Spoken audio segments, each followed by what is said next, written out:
morning. Don't know where you are, but where I am, it's early. The world's still stretching, the coffee's hot, and the signals are already coming in. Let's take a look before the day starts making demands. This is Signal Check with Adrian North. It's Tuesday morning, June 9th. Still quiet out there, but the signals? They're already moving. Let's see what came in overnight. Check Point is pushing emergency patches this morning for a critical VPN vulnerability that's been under active exploitation since early May. So, not exactly new, but just discovered. That's the uncomfortable part. Security researchers have tied at least one incident to a Killin ransomware affiliate, and when ransomware groups find a zero-day and remote access infrastructure, they don't waste time. The flaw affects remote access VPN and mobile access deployments, which means any organization running those systems should be checking for updates right now. This morning, before email gets busy, the vulnerability is critical, it's been exploited in the wild for weeks, and the patch is available. What matters now is whether IT teams can move faster than the attackers who already know the door's unlocked. Beeping Computer is reporting more details on that same Check Point zero-day, and it's the Killin ransomware gang behind the attacks. Killin's been one of the more active ransomware as a service operations lately, and their affiliates clearly got early access to this exploit, probably through vulnerability research, maybe through underground markets. Either way, they've been inside networks since early May, which means some organizations might already be compromised and just don't know it yet. Check Point's released the security updates, but here's the thing. Patching stops future intrusions. It doesn't undo the past 5 weeks. So if you're running Check Point VPN, the move isn't just patch and forget. It's patch and then go looking. Logs, access patterns, anything unusual, because ransomware groups don't break in and immediately encrypt. They explore, they escalate, they wait. And 5 weeks is a long time to wait. Over on PyPI, the Python package repository, security researchers just uncovered a supply chain attack that compromised 19 packages. Collectively, they've been downloaded hundreds of thousands of times. The campaign's called Shai Hulud, and the malware inside was designed to steal developer secrets, API keys, credentials, tokens, the stuff that opens everything else. Supply chain attacks work because developers trust the ecosystem. You pip install a library, you assume it does what it says. But attackers know that trust is the vulnerability.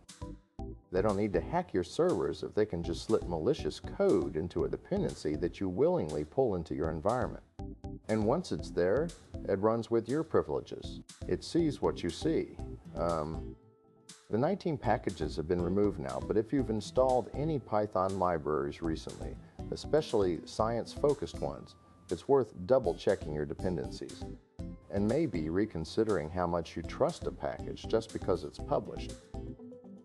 Mandiant's published a breakdown of a campaign by a threat group called UNC 3753, and this one's old school in the weirdest way. They're not just hacking remotely, they're using vishing, voice phishing, and in some cases physical intrusion, but showing up in person. The group's been targeting professional services, legal firms, and financial institutions across the U.S., and their goal is data theft for extortion. They'll call employees, impersonate IT support, gain access credentials, and if that doesn't work, they've been known to just walk into offices. Social engineering meets old-fashioned trespassing. It's a reminder that not every threat comes through a firewall. Sometimes it comes through the front door wearing a lanyard, and sometimes the weakest link isn't the software. It's the assumption that attackers will stay digital. Here's a signal from outside the security beat. Penny Jarvis, a 75-year-old grandmother of 6, just ran a marathon in 3 hours and 57 minutes. Runner's World profiled her training routine, and honestly, it's a story about discipline, consistency, and not letting age define capability. She's winning age group records around the world, not participating, winning. And her message to other later life runners is pretty straightforward. You don't have to slow down just because the calendar says you should. It's not a cybersecurity story, obviously, but it's a useful mental model. Assumptions about limits are often just assumptions. Jarvis didn't accept the default. She trained, she adapted, she kept going. And Every has to go through systems of find to most people half her age. Sometimes the most interesting signals come from places you're not expecting. Signal, the encrypted messaging app, just published a statement on the UK's latest surveillance proposal, and they're calling it out directly.